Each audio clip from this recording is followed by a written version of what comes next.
The history of secret services is as old as the world itself. From Sun Tzu of China, India's Chanakya, the ancient Egyptians, and even Hebrews in the story of Rahab, everything has been documented very well. There were spies and secret services in the Greek and Roman civilizations. Feudal Japan used ninjas for these purposes. There has never been a successful political system in the history of all civilizations where a crucial and critical part was not played by its secret service. Modern espionage has its beginnings in Elizabethan England. The man who created it was Sir Francis Walsingham. From that point on, the methods have changed along the way, but the goal has always remained the same: to find out what the enemy is thinking, what their plan is, and how to surprise and stop them. The key person when it came to planning any action was, of course, the agent. Whether it was the British MI5, MI6, German Secret Service, Soviet KGB, or America's CIA, it was always the individual whose abilities determined the success of any agency and any given mission. The names such as Mata Hari, Kim Philby, Sidney Riley, Julius and Ethel Rosenberg, Richard Sorge, Klaus Fuchs, all became famous. Some have served as great storylines used in movies, and not just the ones about James Bond.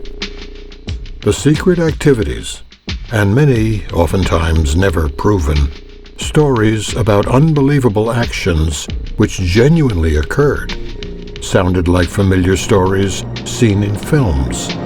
Yet these stories really happened, involving real people with real consequences. This is a story about Rafi Eitan, the most famous agent of Israel's Mossad. According to many, the most successful secret service of the modern age. The story behind the capture of Adolf Eichmann, one of the most notorious Nazi war criminals, is one of those unbelievable and fascinating stories whose every detail is true. The hero of this story is Rafi Eitan.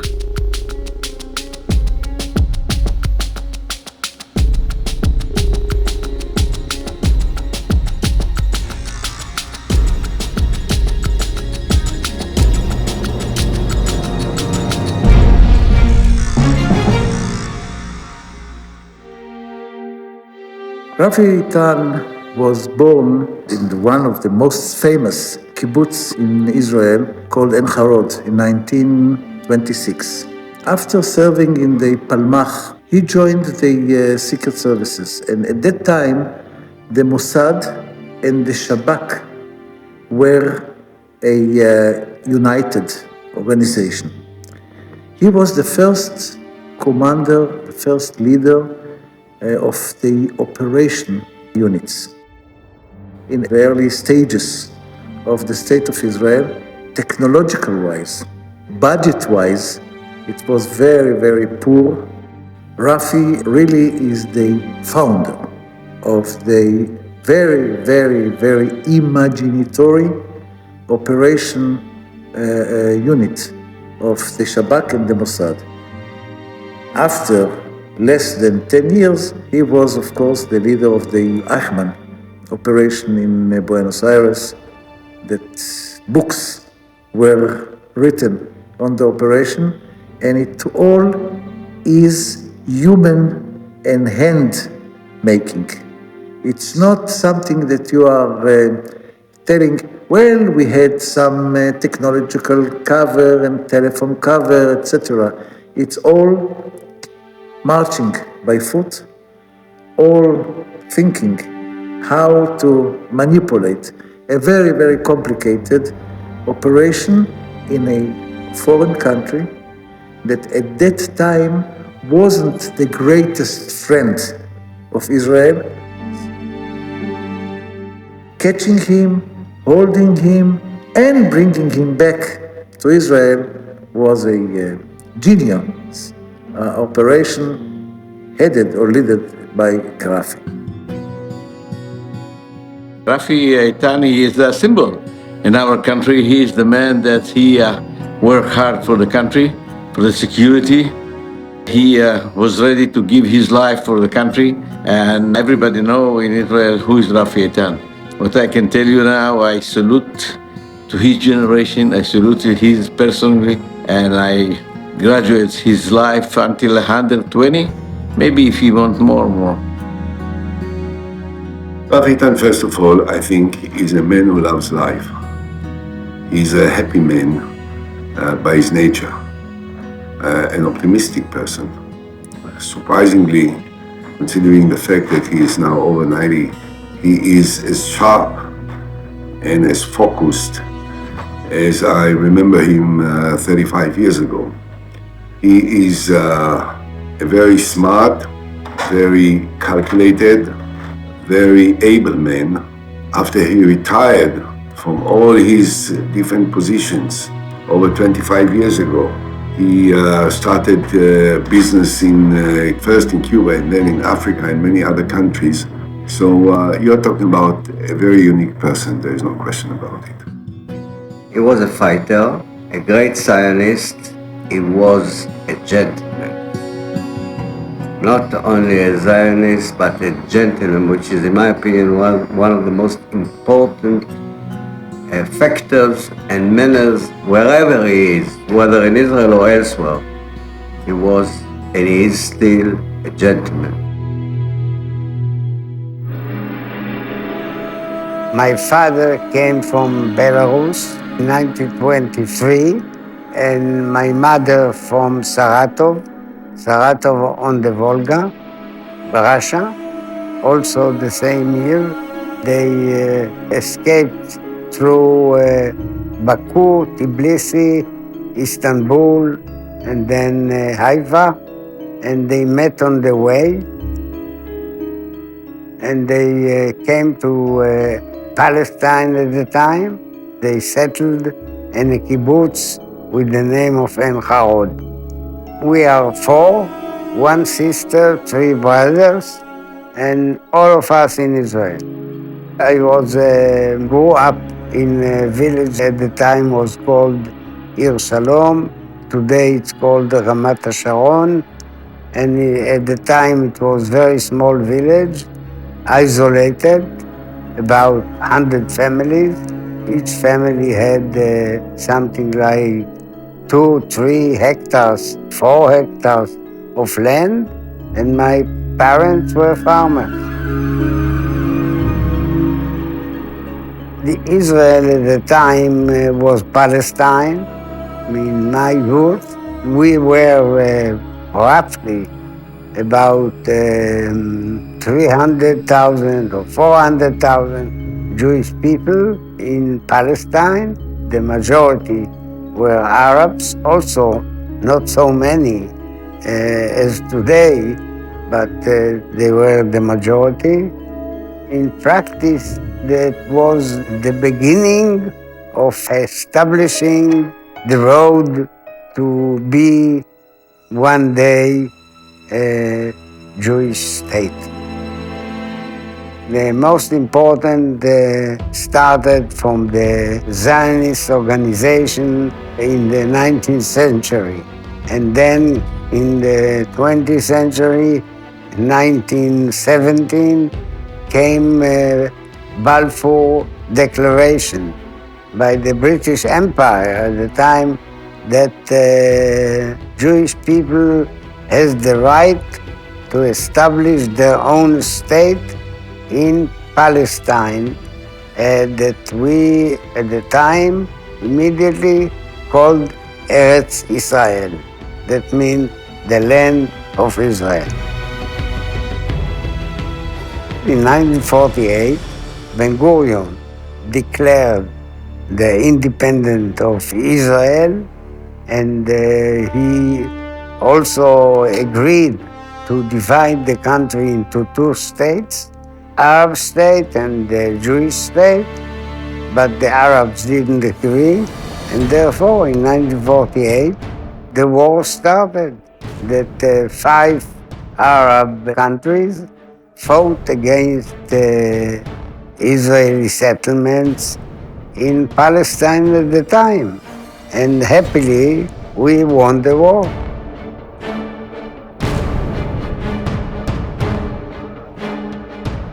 I was a soldier, an officer during the independent war, that means up to 1950. And in 1950, I had to decide to stay in the military. I was already officer in the intelligence services of the army, and then I decided to go to the civilian intelligence organizations in 1951. Before the army, he was hit by a bomb and he was almost completely deaf. And to be almost deaf and to be a leader of such operations is something that you cannot find in the history of intelligence organizations. He is a character and no doubt a founder of the creativity of the Israeli intelligence.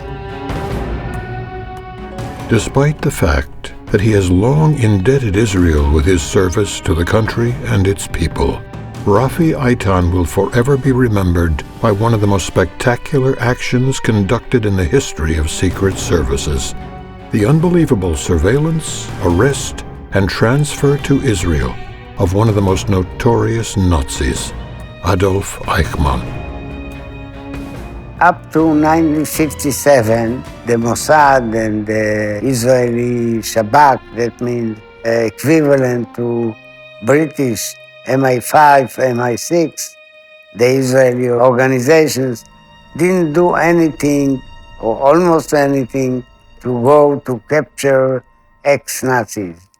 But in 1957, Ben-Gurion ordered the head of the Mossad, Israel at the time, to bring one of the Nazi criminals to be brought into court in Israel. He stressed not to kill them, but to bring them to court in Israel. Then in 1957, we started looking for ex-Nazis, generals or leaders. There were 4 or 5 names that had priority, like Mengele, Miller, Bormann, and also Eichmann. This was a decision of the Prime Minister at that time, Mr. Ben-Gurion, and the cabinet. Eichmann was the symbol for the Holocaust, more than anyone else, because he was in charge of the Nazis' plan to liquidate the Jewish people. He was in charge of the operation. He was in charge of all the machine that was built by the Nazi Germany at that time, with all the concentration camps, with all the logistic efforts to bring Jews from all over Europe into the concentration camps and to liquidate them. Therefore, he was the symbol. There was no more persuasive and powerful way in which to present to the younger generation and future generation what has Germany done to the Jewish people, but through the focusing on one person who, by his own decisions and his own efforts, assembled all these different factions into a one operation that brought about the liquidation of 6 million Jews. Eichmann was the executor, the commander. He made the idea of race and exterminating Jews in Europe, he was the master. Israel had chased Nazis who remained after the war, went out to South America, remained in Europe, because we have established a law which says that Israel will chase Nazis, and it's the only law in Israel that a death sentence is possible. It happened that in 1959, the information about Eichmann was the best information that we had. We discovered all the details of Eichmann in the Argentine in January, February 1960. When we have discovered that Eichmann is possible in Buenos Aires, in Argentine, Ben-Gurion at that time said to Rafi, you are stopping everything, you are taking the best team that you can accomplish, and you are going to Argentine and it will take several months or something, stop all operations. It's the most important morally, and to show the world that Israel, after the Nazi regime and after the Holocaust, is so creative, so capable, and so strong to punish those who have exterminated 6 million out of our nation. I can identify with the enormous courage that was manifested by Ben-Gurion by deciding to do it, but at the same time, I'm familiar with how things work from the minute that you decide to the minute that someone in the field carries out this operation, and he does it with precision, with care, and with great success. And Rafi is amongst the very few top agents of the Israeli intelligence historically that can take pride in one of the most dramatic and most important, most significant operations of the Israeli intelligence ever. Any operations had also problems.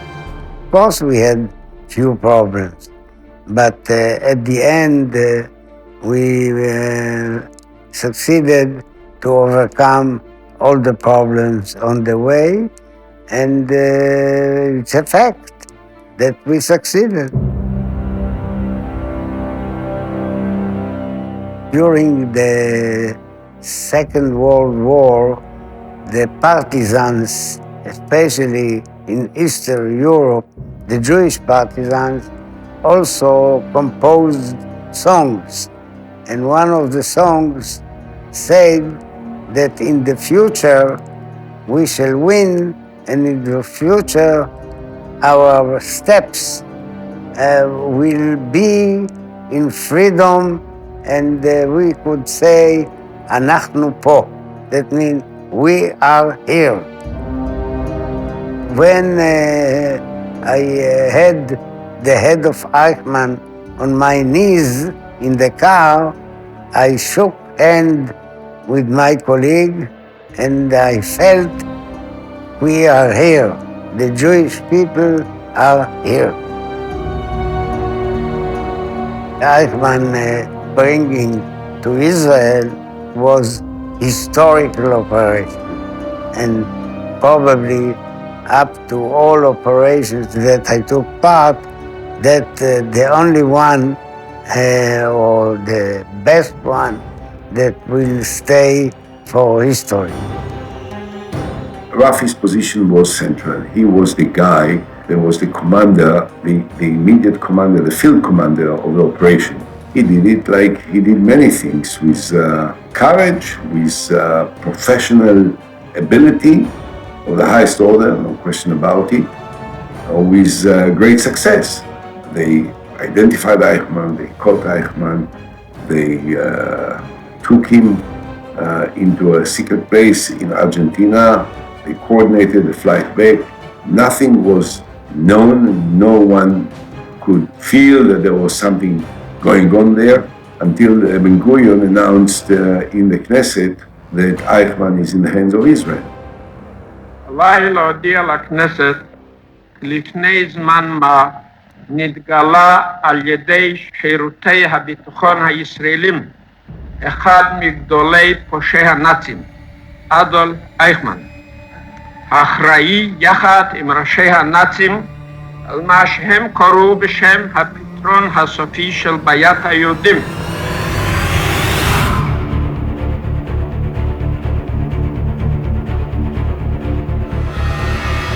It was like I wouldn't call it a victory, but it was something that showed that Israel is alive, Israel is a nation, Israel is capable, and Israel is capable to act, to operate in a foreign country.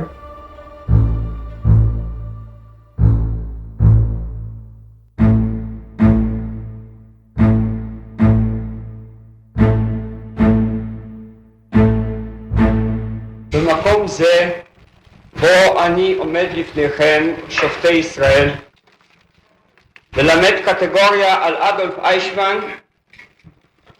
אין אני עומד יחידי. עמדי ניצבים כאן, בשעה זו, 6 מיליון קטגורים. אך הם לא יוכלו לקום על רגליהם, לשלוח אצבע מרשיעה כלפי תא הזכוכית ולזעוק כלפי היושב שם, אני מאשים. מפני שאפרם נערם בין גבעות אושוויץ ושדות טרבלינקה, נשטף בנהרות פולין, וקבריהם פזורים על פני אירופה, לאורכה ולרוחבה. דמם זועק, אך קולם לא יישמע. How did he feel during the trial of Eichmann in Jerusalem? I was there. I watched him hanged, and I thought to myself, everybody, every Jewish survivor, anyone who survived the Holocaust and watch it on the TV, probably will be proud.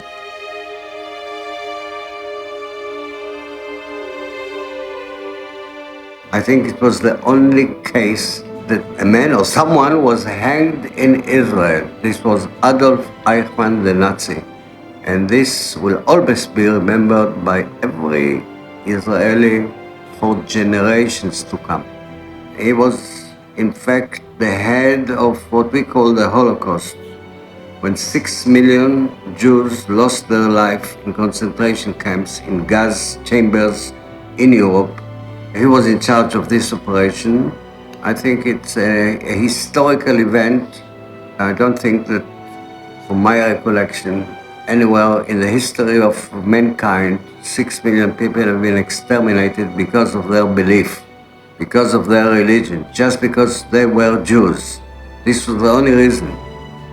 The only reason that they were exterminated, killed in concentration camps is because they were Jews.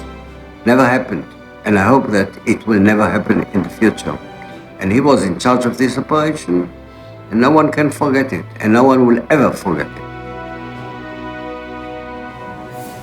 The whole court was showing the world that Israel is doing justice, not like the Nazis have been done with the Jewry in Europe.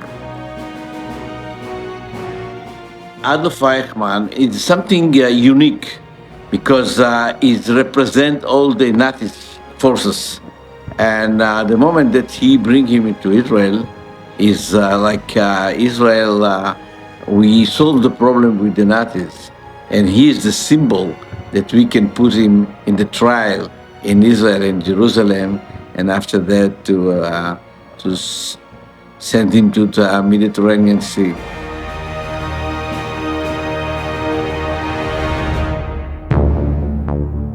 It is interesting to hear on what it takes and how one becomes an agent of Mossad by someone as notable as Rafi Eitan. First, they must be very honest people.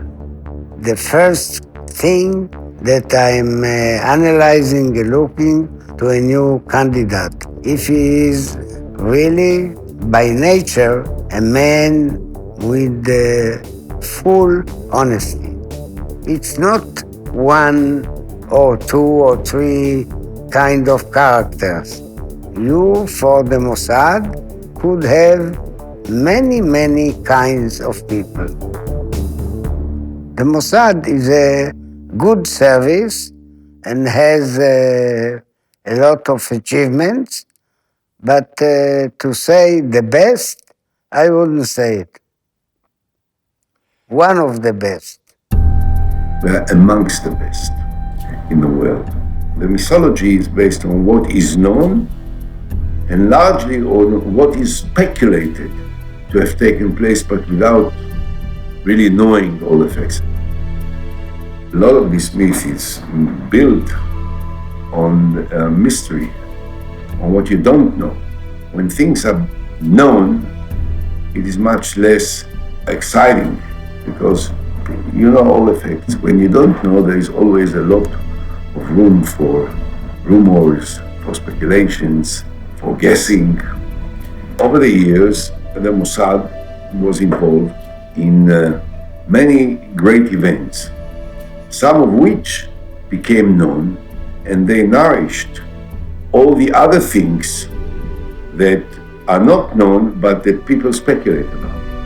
For instance, one of the greatest achievements of Israeli intelligence was the fact that we took hold of the famous speech of Khrushchev in 1956 after the death of Stalin, and the renunciation of Stalin by Khrushchev, and the fact that we were the first to have it, and we presented it to the American intelligence, and they were absolutely stunned, and that has started to create that myth about the unlimited abilities of the Mossad. The hands of the Mossad, the amount of intelligence, the bravery, the operational side is something that you cannot imagine.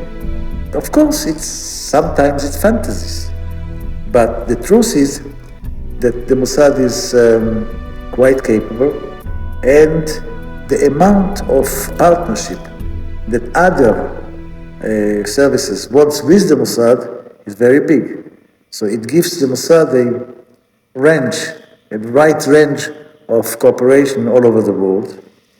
And yes, the Mossad is known as a very efficient service and a very cold mind, very, very motivated, and an organization that works very efficiently for the state and for the state of Israel and for its interests. But the myth helps a lot. When you are coming and say, we are the Mossad, you are getting a lot of honor and a lot of admiration, and it helps. And the Mossad is still very active. The latest operations were around Iran. We cannot tell what was there, but the one who reads newspaper can understand that the long end of Israel has reached some operational heroes of Iran, and still Mossad is very active and very successful, and I wish it will last.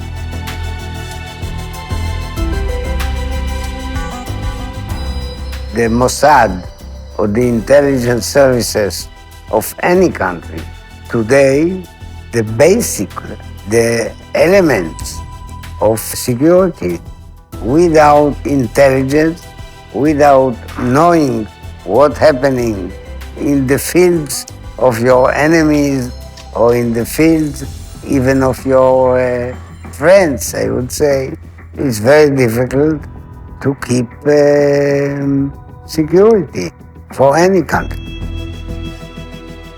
When he was in charge of one of our intelligence services in 1985, there was a certain operation which was not authorized in the United States of America to collect certain intelligence data for Israel. This data does not relate to any European country or any other country except for intelligence which relates to countries that are in conflict with Israel. And he was responsible for this unauthorized action. I was appointed by the government to handle this matter. I cannot elaborate on the details for obvious reasons, but I must say that he assumed upon himself full responsibility for this unauthorized act. When I say unauthorized, to collect any information whatsoever in the United States of America. I don't know many people who were ready or are still ready to assume responsibility. They always try to throw the responsibility on others. And I cannot forget it, and I will never forget that Rafi Eitan stood up and said, I am responsible. I did it for the security of the State of Israel, but it was unauthorized. Unauthorized to do it in the United States of America, against the policy of the Israeli government. But when you are in charge of certain operations and you are ready to assume responsibility in case that there is a mistake or an error, I don't know many people who are ready to assume responsibility for it. He was a one who took upon himself, assumed responsibility. Not only that, he was not allowed to enter into the United States since then. He is a unique person. I know many people that they are responsible for certain operations, but they always try to say, well, I acted within authority, I did what I was expected to do. It was not only me, it was others who knew or authorized, and he is a guy who said, I'm responsible. What advice would Rafi Eitan give to anyone who wishes to become an agent of the Mossad? Well, I say, if you like to be in a very exciting world with adventures and to have your many stories when you are a grandfather, join the Mossad. From 1948, the year of Israel's foundation, Rafi Eitan has socialized and been friends with the most important leaders of Israel. When you ask him who, in his opinion, is the most important person in the history of that country and why, he will immediately say, Ben-Gurion. He had courage, he had wisdom, and he was a realistic man. He knew his way, and he knew how to lead the people to the targets in the most, I would say, realistic way to achieve the last goal. Remember that in 1942, there was a Jewish Zionist conference in New York, and Ben-Gurion, in this gathering in 1942, passed decision that target of the Jewish people through this Second World War, that at the end of it, to achieve a state to the Jewish people in Palestine. And he was opposed by many. Also, most of the Jewish people were afraid to declare something like this, and he did it. With Ben-Gurion, Rafi Eitan has had other experiences. In the early 50s, Ben-Gurion resigned from the government and settled in Sde-Boker, at the time in the desert. And he went out of the office with nothing. That means he had no car, no driver, and the head of the intelligence organization at the time, Israel, gave me the duty to supply Ben-Gurion for about 2 years with logistics, everything, cars, drivers. etc., etc.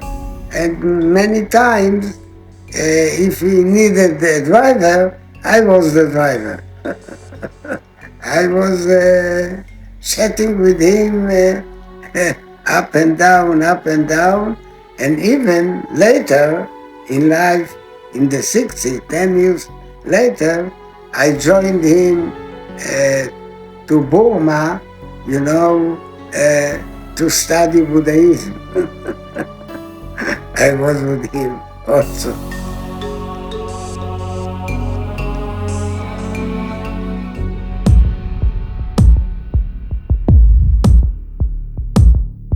Anti-Semitism is a subject that is impossible to skip when speaking with Rafi Eitan. When you say anti-Semitism, you mean hate against Jewish people, not against the Semitic race, because the Semitic race are also the Arabs there. But the anti-Semitism doesn't include Arabs, only Jewish people. It was spread at the beginning in the world because of Christianity. It stayed in a way up to this culture. The Chinese are not anti-Semitic. Anti-Semitism is in most Christian countries, though the Christianity and the Jewish people, to my opinion, are very close religions.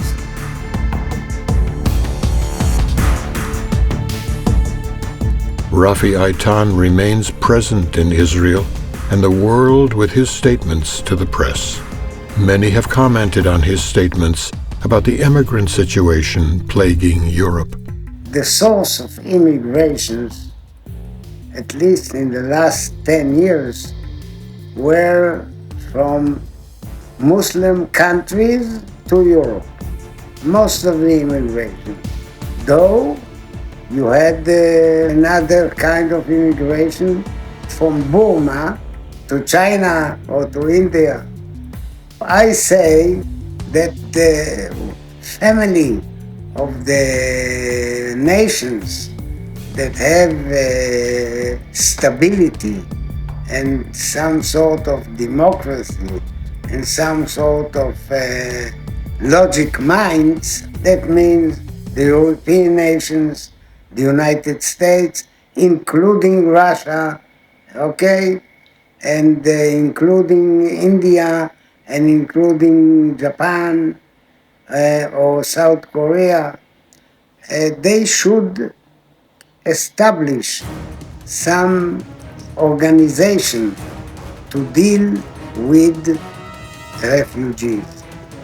And for Europe, I say, it's very, very dangerous to accept the Muslim refugees without control and without selection. It's much better for Europe, for the stability of the world, stability of Europe, the immigration from Muslim countries will be settled in Muslim countries. That will cost a lot of money, but it will, at the end, it will be much cheaper than what they do in Europe itself.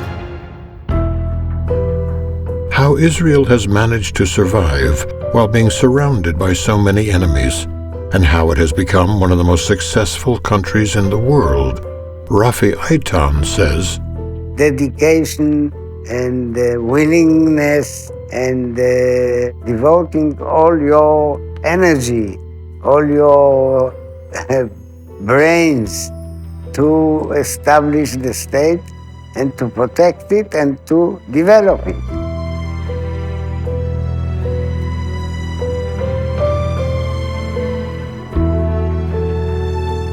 Israel is surrounded by more than 400 million Arabs.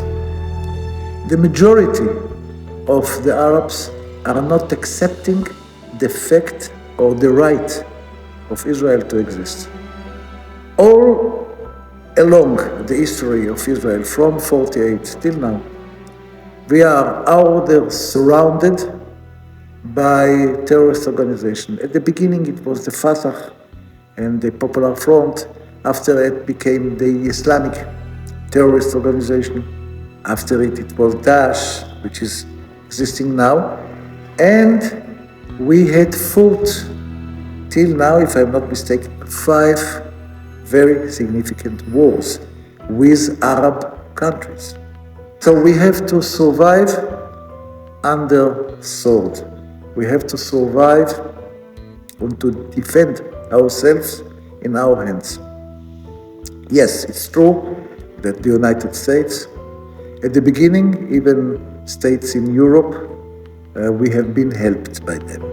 Ammunition, logistics, etc.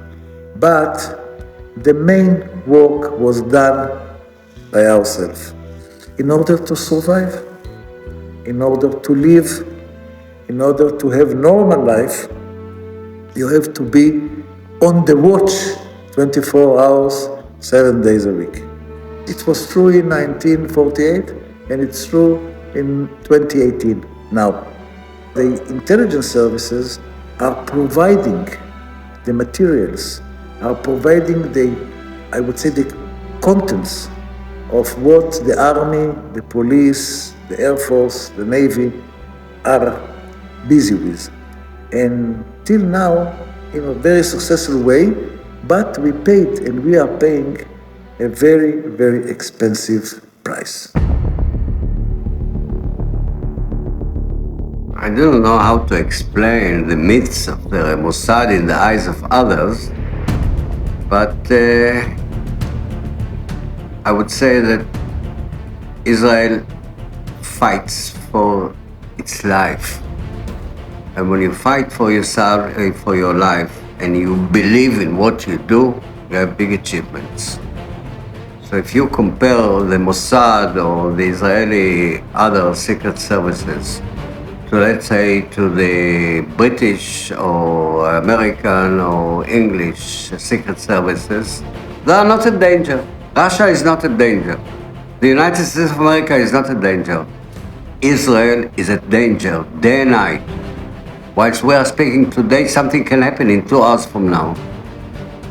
So we have to be good. We have to be more than good. We have to be excellent. And this is why we achieve, not because we are wiser. We are not. We are fighting for our life. If there were not security agencies in Israel, Mossad, Shabak, the police, you couldn't live really in security and go freely in the streets or take your car and go to a place just as a visitor or as a tourist. The importance of the security organization are tremendously high, and I think that every boy and girl, every person in Israel knows it. The security of Israel, we need many kind of people. People like me to fight from the tanks and to protect the country of many countries, many wars. And you need people, secret people, classified. They know many things about Israel, and they know many things how the enemy of Israel try to work against us. And Rafi Eitan, he is the man that nobody know what is exactly doing, but I know that he is, with his system, he found a way to give security for the country. On the future of Israel, Rafi Eitan says, in the university, I did some work on the future of mankind. And I said, because of the nuclear power and because of communication, the world must have one world government with one police force, with one army, and one government, of course. and I felt that when I studied that would happen within 100 years, and I said, if this would not happen, maybe mankind might destroy its own world.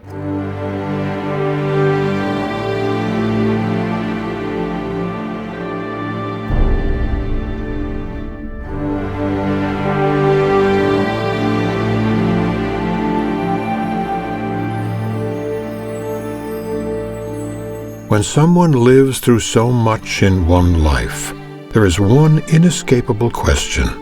Does one regret something they did not do? I felt sometimes that I should jump into politics much, much earlier. And I didn't do it because many reasons. I jumped to politics when I was 79 years old, and I became a minister when I was 80 years old. And I felt at the time that I should do it when I was 60. Till day that I remember Rafi, that he was a politician and then a minister, and he used to come and to visit me in my office when I was the chief of the director of the service.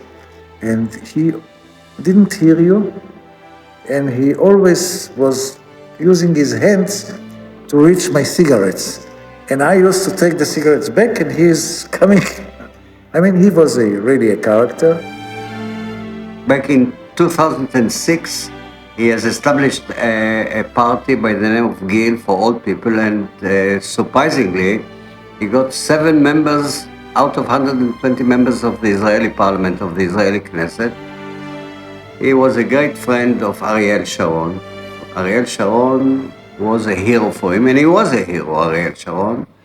So if we could have 1,000 Ariel Sharons and 1,000 Rafi Eitans, I will go to sleep quietly. Rafi Eitan is a skilled sculptor. From childhood, I played with mud, and made sculpture, mud, sand. I played with figures, with sand or with some other materials. And I found that for me, the sculpturing was some safety valve, if I could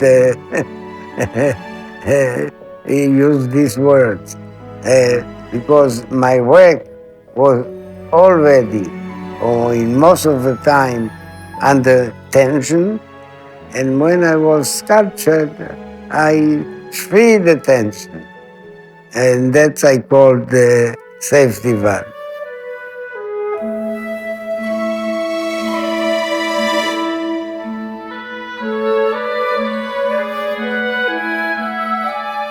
What, besides a trove of secrets one must keep to himself, is particularly important for someone in his line of work?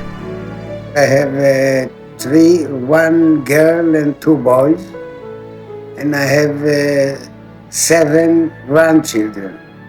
And for me, the family, it's very important because it's a part of my life, no doubt, and I feel that should be the way of life of everybody, that he lives his life inside the family. And that's what I'm doing. It gives you stability, I would say. Safety valve for your mind. When you ask him about love, Rafi Eitan is very brief. I leave it to you. The State of Israel this year celebrates its 70th year of existence. Many despised and humiliated Jewish refugees achieved the dream of countless generations. Next year in Jerusalem, The foundation of the State of Israel is built around several simple words: longing, love, passion, and faith of many who gave their lives toward this one goal. This, too, continues to be embedded inside so many of those who remained living and whose knowledge and abilities helped sustain the evolving progress of Israel as a nation. Rafi Eitan is the very last living legend among the few remaining magnificent pioneers of what in 1948 seemed like a mission impossible, a dream that could never come to life. But despite all odds, it did come to life. Everything Rafi Eitan did and could do, he wove into the success of his beloved homeland. He's thinking out of the box. Even when he's making mistakes that ordinary people will not do it. So he is very original, very creative, a brave guy, a very brave guy. He is very friendly. He knows how to deal with people. He knows how to lead people. He sees always what's the main issue at a certain time. And he is not living on the past. You know, there are many politicians and leaders that are saying nostalgia is the most important thing. Rafi looks always, even if he's in old age, he's looking for the future. I love this guy, and I wish that Rafi will not be the only one who thinks day and night about his country, about Israel, about the future of Israel. And I can only say that if there were 1,000 Rafi Eitans in Israel, I'll be happier. He was the smartest, the sharpest, and most experienced person in the cabinet. And had I been asked today to appoint or to assemble a group of best people to run the country, at this age, he would still be one of them. The smaller he looks, the greater he is.